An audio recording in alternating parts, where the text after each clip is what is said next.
Hello दोस्तों, रोज़गार विद्यातुल में आपका स्वागत है।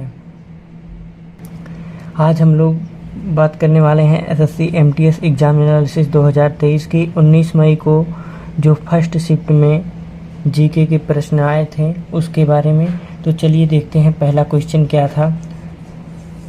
पहला क्वेश्चन था फ्लड ऑफ फायर। फ्लड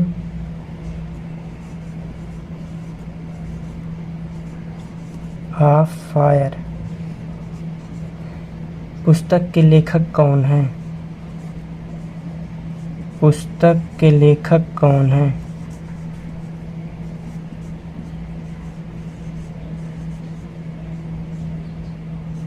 तो फ्लड ऑफ फायर पुस्तक के लेखक कौन हैं?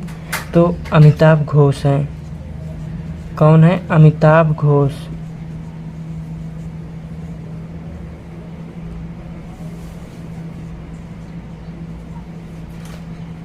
फ्लड ऑफ फायर पुस्तक के लेखक अमिताभ घोष हैं। अमिताभ घोष द्वारा और अन्य पुस्तकें जो लिखी गई हैं वो कौन कौन सी हैं उसके बारे में जान लीजिए।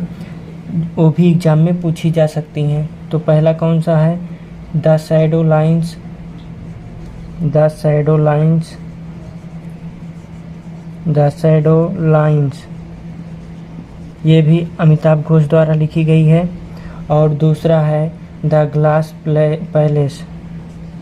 दूसरा क्या है? The glass palace. The glass palace भी अमिताभ घोष द्वारा लिखी गई है। और तीसरा जो है कौन सा है? The great derangement.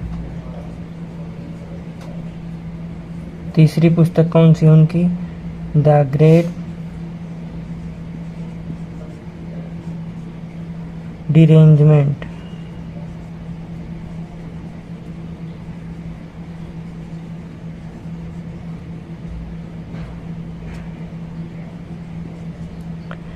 तो ये अमिताभ घोष द्वारा अन्य पुस्तकें हैं जो एग्ज़ाम में पूछी जा सकती हैं। तो इन्हें आप जो है याद कर लीजिए। अगर आपका एग्ज़ाम नहीं हुआ है तो आपके लिए ये फ़ायदेमंद रहेंगे।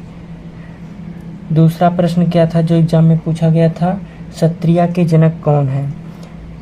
तो शास्त्रीय नृत्य और वाद्य यंत्र से काफ़ी क्वेश्चन पूछे जा रहे हैं। तो यहाँ पर जो है पूछा गया है सत्रिया के जनक कौन हैं? सत्रिया के जनक ये पहले भी पेपर में आ चुका है और इसके बारे में हम बता चुके हैं। तो सत्रिया के जनक कौन हैं? शंकरदेव हैं। सत्रिया के जनक शंकरदेव हैं। अब सत्रिया जो है सबसे नवीनतम शास्त्रीय नृत्य है। इसको जो है कब शास्त्रीय नृत्य के रूप में चुना गया? तो सन 2000 में इसे शास्त्रीय नृत्य के रूप में चुना गया। और सत्रिया जो है ये कहाँ का नृत्य है? तो ये जो है असम का शास्त्रीय नृत्य है। ये इतनी बातें आप जो है सत्रिया के बारे में याद रख लीजिएगा। सत्रिया के जनक कौन हैं? तो शंकरदेव हैं। सन 2000 में इसको शास्त्रीय नृत्य का जो है शास्त्रीय नृत्य घोषित किया गया और असम की जो है ये शास्त्रीय नृत्य है। तीसरा प्रश्न क्या था? असद अली खान किस वाद्य यंत्र से संबंधित हैं? असद अली खान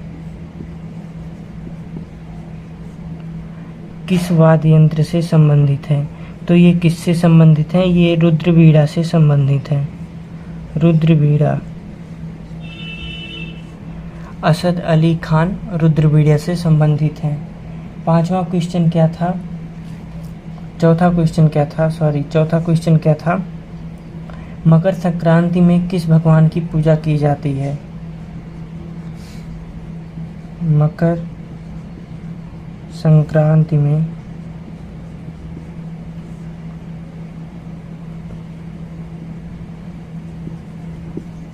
किस भगवान की पूजा की जाती है?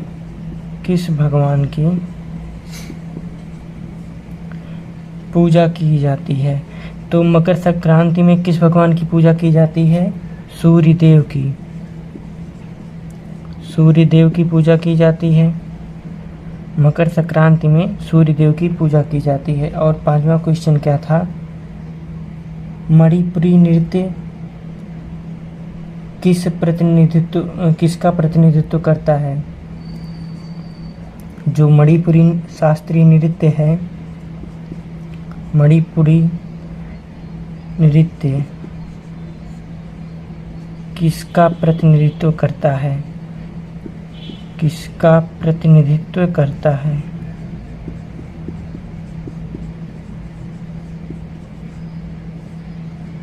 तो ये किसका प्रतिनिधित्व करता है, राधा और कृष्ण के प्रेम प्रसंग का। याद रख लीजिएगा, आगे रिपीट कर सकता है, राधा और कृष्ण के प्रेम प्रसंग का प्रतिनिधित्व करता है। प्रेम प्रसंग। मणिपुरी नृत्य राधा और कृष्ण के प्रेम प्रसंग का प्रतिनिधित्व करता है। मणिपुरी जो शास्त्रीय नृत्य है ये कहाँ का है, तो ये मणिपुर का है। याद रख लीजिएगा, मणिपुरी जो है मणिपुर का शास्त्रीय नृत्य है। ये राधा और कृष्ण के प्रेम प्रसंग का प्रतिनिधित्व करता है। 6वां प्रश्न क्या है जो पेपर में पूछा गया था, पॉजिटिव चार्ज का मतलब क्या है। पॉजिटिव चार्ज का मतलब क्या है, ये फिजिक्स का क्वेश्चन था।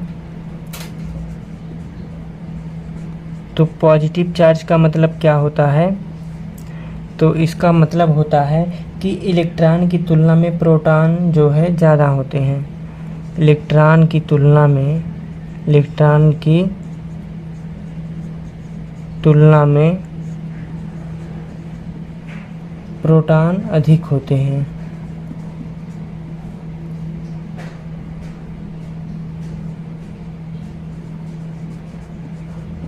प्रोटॉन ज़्यादा है।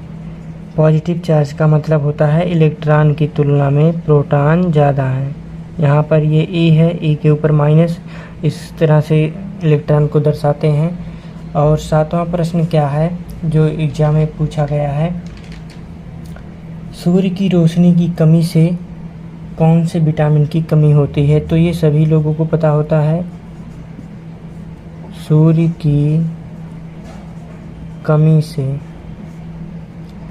की रोशनी की कमी से, यहाँ पर जो है सूर्य की रोशनी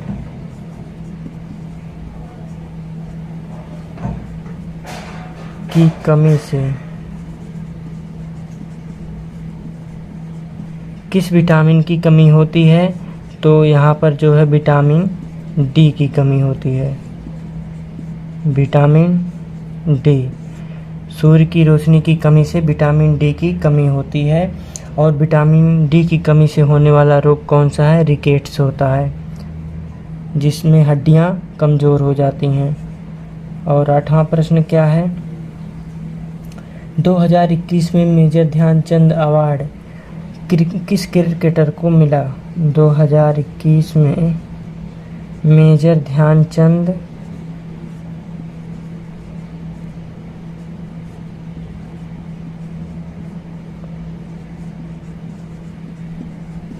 अवार्ड किस क्रिकेटर को मिला। तो यहाँ पर जो है क्रिकेटर के बारे में पूछा है, किस क्रिकेटर को मिला। वैसे तो 12 लोगों को दिया गया था, लेकिन क्रिकेट के क्षेत्र में किसे मिला है, तो यहाँ पर इसके बारे में पूछा गया है। तो किस क्रिकेटर को मिला था, तो मिताली राज को मिला था। मिताली राज। मेजर ध्यानचंद अवार्ड का पहले नाम क्या था, तो पहले जो है राजीव गांधी खेल रत्न पुरस्कार था। राजीव गांधी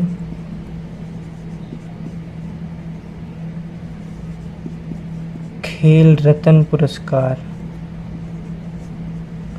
मेजर ध्यानचंद अवार्ड का पहले नाम राजीव गांधी खेल रत्न पुरस्कार था।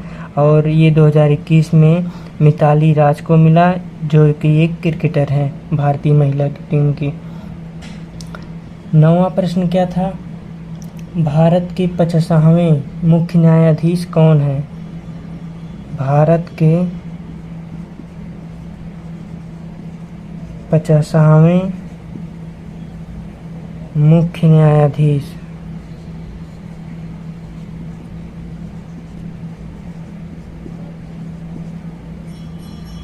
तो भारत के 50वें मुख्य न्यायाधीश कौन है? तो डी.वाई. चंद्रचूड़ हैं। डी.वाई. चंद्रचूड़ ये भारत के 50वें मुख्य न्यायाधीश हैं। अगर पूछे 49वें जो है 49वें मुख्य न्यायाधीश तो कौन थे? तो यू ललित ये 49वें थे। और अगर पूछे कि जो डी.वाई. चंद्रचूड़ हैं ये भारत के 50वें मुख्य न्यायाधीश के रूप में कब चुने गए? तो ये जो है 9 नवंबर 2022 को चुने गए थे। कब? 9 नवंबर 2022 को चुने गए थे डी.वाई. चंद्रचूड़। और 10वां प्रश्न क्या है?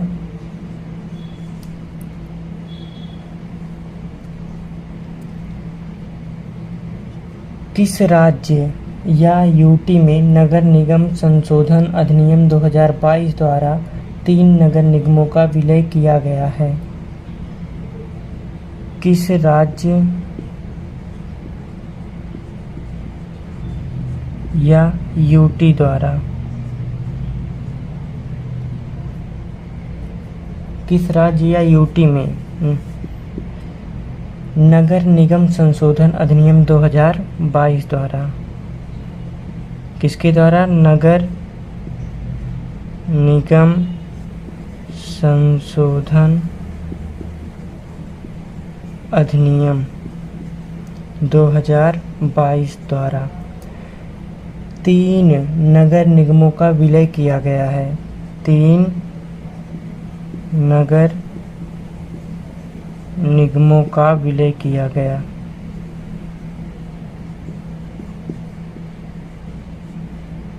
तो किस राज्य या यूटी में किया गया? तो ये जो है दिल्ली में किया गया। दिल्ली में कब किया गया था? 22 मई 2022 को। याद रख लीजिएगा डेट, 22 मई 2022 को। और 11वां प्रश्न क्या है? कुषाण वंश की दूसरी राजधानी कौन सी थी? कुषाण वंश की दूसरी राजधानी तो पहली राजधानी पेशावर थी और दूसरी राजधानी मथुरा थी। तो मथुरा ये दूसरी राजधानी थी और पहली राजधानी क्या थी? पेशावर थी। तो इसे याद रख लीजिएगा। तो आज के लिए बस इतना ही। वीडियो देखने के लिए धन्यवाद। यदि वीडियो आपको अच्छा लगा हो तो प्लीज़ वीडियो को लाइक कर दें और चैनल को सब्सक्राइब कर दें।